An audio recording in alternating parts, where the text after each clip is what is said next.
આજે આપણે ઘરે જ તીખી સેવ બનાવી અને બાલાજીના પેકેટ જેવા જ લસણિયા સેવ મમરા ઘરે બનાવીને તૈયાર કરીશું. અને 100% મારી ગેરંટી છે કે આજની રેસીપી જોયા પછી તમે ક્યારેય પણ પેકેટના સેવ મમરા નહીં ખાઓ.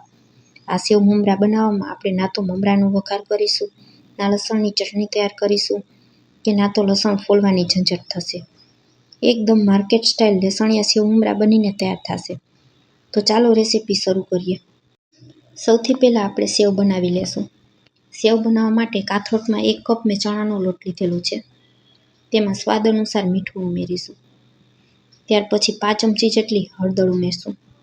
અડધી ચમચી લાલ મરચું પાવડર ઉમેરીશું અને 5 ચમચી જેટલી હિંગ ઉમેરી દેશું.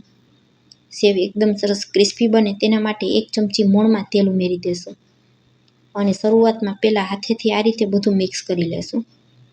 પહેલાં પાણી બિલકુલ નહીં ઉમેરવાનું.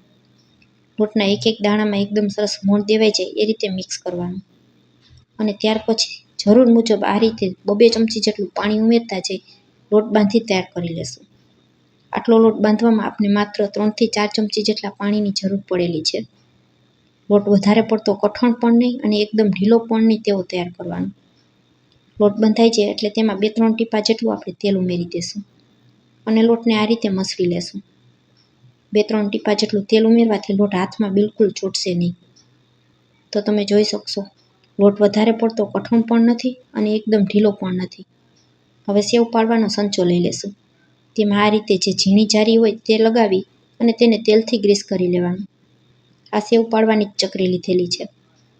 તૈયાર કરેલો બધો લોટ એકસાથે સંચામાં આ રીતે ભરી દેવાનો અને હવે સંચાના ઢાંકણમાં પણ થોડું તેલ લગાવી અને આપણે તેને ફિટ કરી લેશું. આ બાજુ ગેસ ઉપર તેલ ગરમ કરવા માટે મેં પહેલાં જ રાખી દીધું હતું. તેલ ગરમ થઈ જાય એટલે આપણે તેમાં સેવ પાડી તૈયાર કરી લેશું. સેવ પાડવા માટે સંચાને આ રીતે થોડુંક કડાઈથી ઉપર રાખી ગોળ ગોળ ફેરવતા જઈ અને સેવને પાડી લેશું. 2 થી 3 જ આટા આપણે તેને ફેરવવાના છે. આ રીતે સંચાના 3 થી 4 આટા ફેરવશું એટલે સરસ મજાનું સેવનું ગૂંચળું તૈયાર થઈ જશે. ત્યાર પછી સંચાને આપણે રિવર્સમાં ફેરવી લેવાનું અને હવે સેવને 1 મિનિટ સુધી આપણે બિલકુલ અડવાની નથી. 1 મિનિટ પછી આપણે ઝારાની મદદથી તેને ફેરવશું. થોડી વાર થશે એટલે સેવ તેની મેળાએ જ તેનો શેપ લઈ લેશે. તરત જ તેને ફેરવશો તો તે તેલમાં છૂટી પડી જશે. તો તમે જોઈ શકશો એકદમ સરસ પરફેક્ટ એવું આપણું સેવનું ગૂંચળું તૈયાર થયું છે. આ સેવને તળાતા બિલકુલ વધારે સમય લાગતો નથી. બંને બાજુ 1-1 મિનિટમાં એકદમ સરસ ક્રિસ્પી સેવ તૈયાર થઈ જાય છે. તો તેલ નીતાળી અને સેવને કાઢી લેશું અને બાકીના બધા કૂતરાને પણ એ જ રીતે આપણે તૈયાર કરી લેવાના છે. અહીં 1 કપ લોટમાંથી આપણા 5 જેટલા કૂતરા સેવના તૈયાર થશે. એક એક કરી અને બધા જ સેવના કૂતરાને મેં એ જ રીતે તૈયાર કરી લીધેલા છે. તો ફ્રેન્ડ્સ, માર્કેટમાં મળતા સેવ મમરામાં આ રીતે તીખી અને જાડી સેવનો ઉપયોગ કરવામાં આવે છે. ઘણા લોકો યુટ્યુબમાં લસણિયા સેવ મમરા બનાવવામાં ઝીણી અને જે મોડી સેવ આવે તેનો ઉપયોગ કરતા હોય છે, પરંતુ માર્કેટમાં આ જ રીતે સેવ મમરા તૈયાર થાય છે. બધી સેવ આપણી તળાઈ ગઈ છે. સેવનો અવાજ પણ તમને સંભળાવું તો એકદમ સરસ ક્રિસ્પી અને માર્કેટ જેવા જ કલર અને સ્વાદ સાથે આપણી સેવ તૈયાર થઈ છે. આ રીતે ઘરે સેવ બનાવીએ તો આપણે બજાર કરતાં ખૂબ જ સસ્તી પડે છે. અહીં તમે અવાજ સાંભળશો તો તમને ખબર પડશે કે સેવ કેટલી સરસ ક્રિસ્પી બનીને તૈયાર થઈ છે. હવે એ જ તેલમાં આપણે મમરા તળીને પણ તૈયાર કરી લેશું. 1-1 વાટકા જેટલા મમરાને તેલમાં ઉમેરી અને ઝારાથી તેને ફેરવતા જઈ અને તળી લેશું. મમરા એકદમ સરસ ક્રિસ્પી જ હોય છે, તો માત્ર 1 જ મિનિટ જેવો સમય લાગશે. 1 મિનિટની અંદર મમરાને આપણે આ રીતે તળી અને ઝારાથી તેલ નીતાળી અને કાઢી લેવાના. તો તમે જોઈ શકશો તળ્યા પછી પણ મમરા આપણા એકદમ સરસ સફેદ દૂધ જેવા અને ફૂલેલા જ છે. ઘણા લોકો કહેતા હોય છે કે આ રીતે મમરાને તેલમાં તળીએ તો તે ફૂલેલા રહેતા નથી, સિકોટાઈ જાય છે કે ચવડ થઈ જાય છે. એવું કંઈ જ પણ થતું નથી. આ રીતે મમરાને તળવાથી મમરાનો એક એક દાણો એકદમ સરસ ક્રિસ્પી થઈ જાય છે અને આ રીતે તૈયાર કરેલા સેવ મમરા લાંબો સમય સુધી ખોરા પણ થતા નથી. બધા જ મમરાને મેં અહીં તળીને તૈયાર કરી લીધા છે. અહીં મેં 500 ગ્રામ મમરાને તળીને તૈયાર કરેલા છે. હવે મમરા અને સેવ જે તળીને તેલ વધેલું હતું તે એક બીજા પેનમાં લઈ લેશું. 2 થી 2.5 પાવડા જેટલું અહીં તેલ વધેલું છે. તેમાં 2 ચમચી ગાર્લિક પાવડર ઉમેરશું. આ ગાર્લિક પાવડર મેં ઘરે જ તૈયાર કરેલો છે. ગાર્લિક પાવડર એટલે લસણનો પાવડર. લસણનો પાવડર કઈ રીતે બનાવવો તેનો વિડીયો મેં મારી ચેનલ ઉપર આપેલો છે અને આ વિડીયોના ડિસ્ક્રિપ્શન બોક્સમાં પણ તેની લિંક હું તમને આપી દઈશ. 1 ચમચું આપણે લાલ મરચું પાવડર ઉમેરશું. 5 ચમચી જેટલી હિંગ અને અડધી ચમચી હળદર ઉમેરશું. ચમચાથી હલાવી બધી વસ્તુને મિક્સ કરી દેશું. આ રીતે લસણનો પાવડર તૈયાર કરી અને તમે આખું વર્ષ સુધી સ્ટોર કરી શકો છો. માર્કેટમાં મળતા સેવ મમરામાં ગાર્લિક પાવડરનો જ ઉપયોગ કરવામાં આવે છે.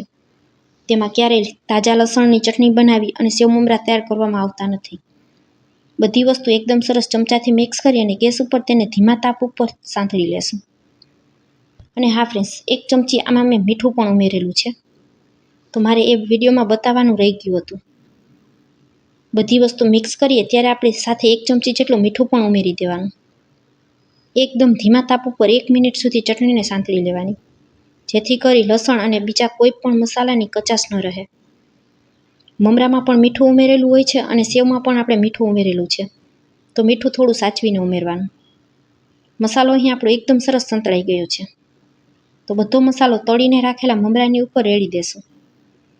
પેનમાં પણ આ રીતે થોડા મમરા ઉમેરી અને તેને આપણે ચમચાથી હલાવી અને લઈ લેવાનું, જેથી જે પણ મસાલો લાગેલો હોય તે બધો જ આવી જાય. અત્યારે મસાલો ગરમ છે તો આપણે પહેલાં થોડું ચમચાથી તેને મિક્સ કરશું અને ત્યાર પછી તેને હાથેથી મિક્સ કરી લેવાનું.